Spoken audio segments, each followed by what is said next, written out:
Test?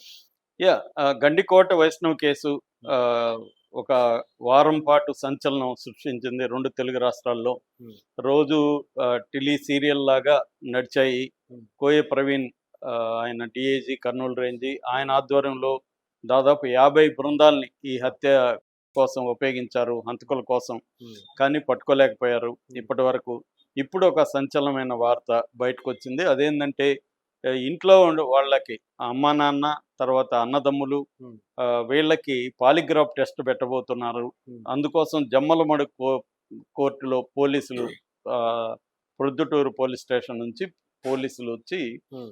జమ్మలమడు కోర్టులో petition వేశారు. Okay. ఎందుకంటే కోర్టు అనుమతితోనే పాలిగ్రాఫ్ టెస్ట్ చేయాల్సి ఉంటుంది. హ్మ్. సో ఇప్పుడు ఇక్కడ మనకు వచ్చే అనుమానాలు ఏంటంటే, అసలు పాలిగ్రాఫ్ టెస్ట్ అంటే ఏంటి? హ్మ్. అది ఎలా చేస్తారు? హ్మ్. దీంట్లో ఒకవేళ పాలిగ్రాఫ్ టెస్ట్‌లో ఎవరైనా దోషిగా తెలిస్తే హ్మ్. అది కోర్టులో నిలబడుతుందా? ఈ సాక్ష్యం కోర్టులో నిలబడుతుందా? హ్మ్. అసలు ఇంట్లో వాళ్ళ మీద అనుమానాలు ఎందుకు వచ్చాయి పోలీసులకి? హ్మ్. ఈ విషయాల గురించి ఇప్పుడు మనం మాట్లాడుకుందాం. ఓకే.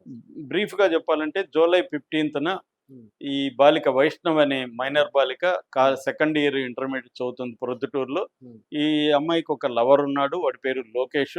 సో లోకేషు, ఈ అమ్మాయి ఇద్దరు కలిసి పల్సర్ బైక్ మీద గండికోటలోకి 8:30 నిమిషాలకో ఎంతకో ఎంటర్ అయ్యారు. ఆ వీడియో దొరికింది. దాని తర్వాత కాలేజీ నుంచి వీళ్ళమ్మ ప్రొద్దుటూరు నుంచి వాళ్ళ నేటివ్ విలేజ్‌కెళ్ళింది. వీళ్ళ అన్నలు మామూలుగా అయితే కొండన్న, హ్మ్.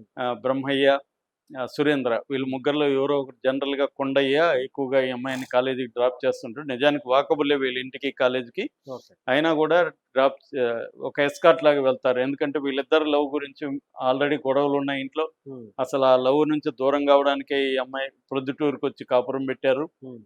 అయినా కూడా వీళ్ళిద్దరు లవ్ చేసుకుంటున్నారు. హ్మ్. ఈ అమ్మాయే అతన్ని పలానా రోజు మా అన్న ఉండడు, ఊరెళ్తున్నాడు. మా అమ్మ కూడా ఊరెళ్తుంది. నువ్వు రా, నన్ను పికప్ చేసుకో, గండికోటకెళ్దాం అని చెప్పింది. హ్మ్. ఆల్రెడీ వీళ్ళిద్దరు గండికోటకి గతంలో కూడా 2 సార్లు వెళ్లారు. గండికోటలో అక్కడ హరిత గెస్ట్ హౌస్ ఉంటది. అక్కడ గెస్ట్ హౌస్‌లో రూమ్ తీసుకొని వీళ్ళు ఎంజాయ్ చేసి రావడం ఆల్రెడీ అలవాటుంది. హ్మ్. అలాగే 15థ్ కూడా వెళ్లారు.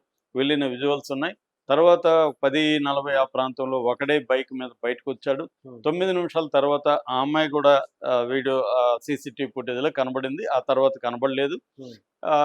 తర్వాత వీళ్ళ కథనం ఏమంటే, అమ్మ సురేంద్ర హ్మ్. చెప్పిందది ఏందంటే, సురేంద్ర వీళ్ళ కజిన్. హ్మ్. అట్లాగే తల్లి, వీళ్ళకి కాలేజీ నుంచి ఫోనెళ్ళింది వీళ్ళ ఫ్రెండ్స్, మీ పాప కాలేజీకి రాలేదని. దాంతో వాళ్ళిద్దరూ వాళ్ళ ఊరు నుంచి ప్రొద్దుటూరుకి బైక్‌లో వచ్చారు. హ్మ్. కాలేజీ దగ్గరికొస్తే గండికోటకి వెళ్ళిందని చెప్పారు. గండికోటకంటే వీటితో కూడా వెళ్ళుంటదని వీళ్ళు ఈమెను ఇక్కడే పెట్టేసి సురేంద్ర బైకేసుకొని గండికోటకెళ్ళాడు. హ్మ్. ఒక 20 నిమిషాలు వెతికి నేను వచ్చేసానని చెప్తున్నాడు సురేంద్ర.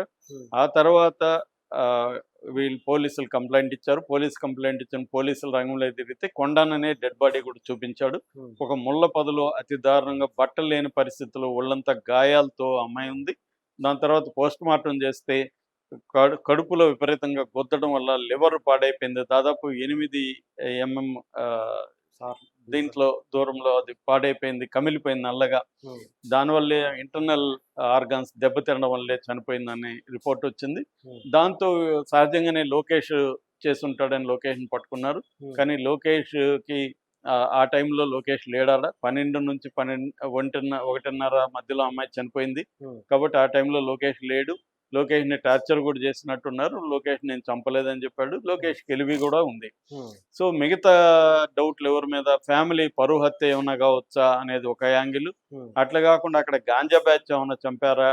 లేకపోతే టూరిస్టులు ఎవరైనా చంపారా? హ్మ్. అనే యాంగిల్ నుంచి కూడా పోలీసులు పరిశీలించారు. మామూలుగా అయితే కోయ ప్రవీణ్ ఇది మండే జరిగితే మంగళవారం నైట్‌కంతా మేము బయటకు చెప్పేస్తామని కూడా అనౌన్స్ చేశాడు. హ్మ్. అయినా కూడా 1 ½ మంత్ అయిపోయింది. ఇప్పటివరకు పట్టుకోలేకపోతున్నారు. దీంట్లో అనేక కోణాలు బయటకొచ్చాయి. మనం కూడా చాలా వీడియోస్ చేశాము. హ్మ్. ఇప్పుడేందంటే పోలీసులు పాలిగ్రాఫ్ టెస్ట్ చేశారు. 26వ తేదీన కోర్టు వాయిదా ఇచ్చింది. 26వ తేదీన ఈ తల్లిదండ్రులు, ఈ కొండయ్య, తర్వాత సురేంద్ర, బ్రహ్మయ్య హ్మ్.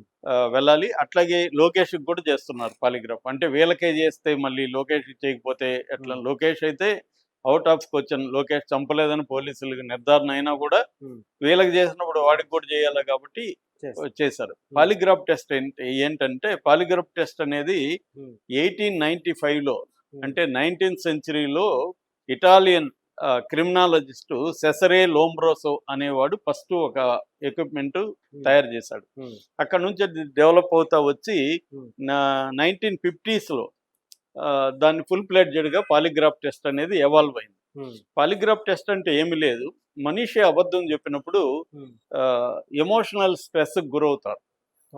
మనం నిజం చెప్తే ఉన్నంత కాన్ఫిడెంట్ గా అబద్ధం చెప్పినప్పుడు ఉన్నాం, మనకి తెలియకనే ఒక నెర్వస్నెస్, ఒక స్ట్రెస్ వస్తుంది. ఈ స్ట్రెస్ ని హ్యూమన్ అయి కనిపెట్టలేదు. నేను అబద్ధం చెప్పినప్పుడు మీరు కనిపెట్టలేరు ఇది అబద్ధమా నిజమా అని. మామూలు చిన్నపిల్లల్లో అబద్ధం కడుపు చంపిస్తారంటాడు స్కూల్కి నిన్న ఎందుకు రాలేదంటే, లేకపోతే అక్కడ లేట్ అయింది సార్, ఏదో మా అవ్వ తెచ్చిపోయింది అంటారు. ఇలాగంతా ఉన్నాయి కదా, వాళ్ళని కనిపెట్టలేరు. కొంతవరకు కొన్ని రకాల అబద్ధాలు కనిపెడతాం కానీ కొన్ని రకాలు కనిపెట్టలేం. సో అట్లా పోలీసులు కూడా అబద్ధాలు చెప్పేటప్పుడు వాళ్ళకి ఎక్స్పీరియన్స్ ద్వారా కొన్ని కనిపెడతారు. వీడి బాడీ లాంగ్వేజ్, వీడి ఐస్, ఇవన్నీ పోలీసులు కూడా అబ్జర్వ్ చేస్తారు. కానీ హ్యూమన్ ఐకి కూడా